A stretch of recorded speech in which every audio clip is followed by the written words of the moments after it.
God is real, why doesn't he just show himself to everybody to convince people that he's real? First point, God has given more than enough evidence for any thinking person to believe in him. The proof of that is 93% of all human beings believe in some type of God. 93%. 7% of the world is atheist or agnostic. 93% believe in some type of God. So obviously, God has left more than enough evidence of his existence. The second point now.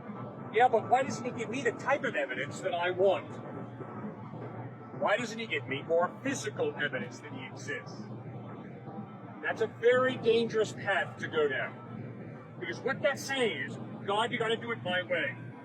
If you can fit yourself into a mathematical equation, if you can fit yourself into a scientific proof, then I'll believe in you.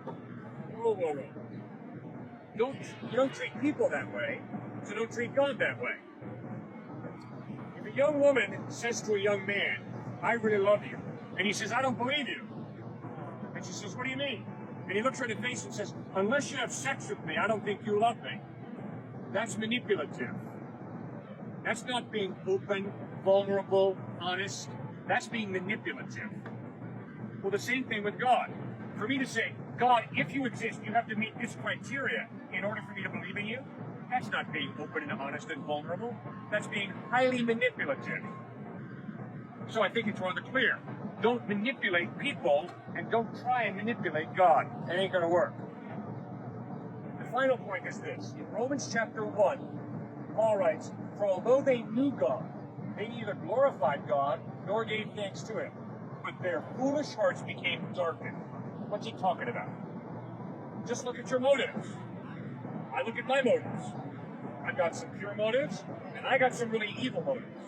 And usually, I am motivated by a combination of both pure and impure motives. Is it not possible, due to my impure motives, that I am blind to the evidence that God has given me? Obviously, yes.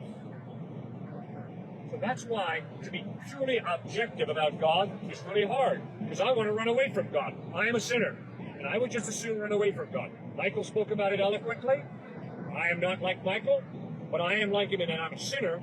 We both sin. We both have run away from God, and we both have realized we need Jesus Christ. We need God's grace, both Michael and me. So you're different from Michael, you're different from me. We all are unique, but we all have a fundamental problem. God, get out. I want to run my life my way. It expresses itself through Michael, it expresses itself through me, and it'll express itself through you. So be honest with yourself, be honest with God, and seek to be as objective and open-minded as you possibly can be.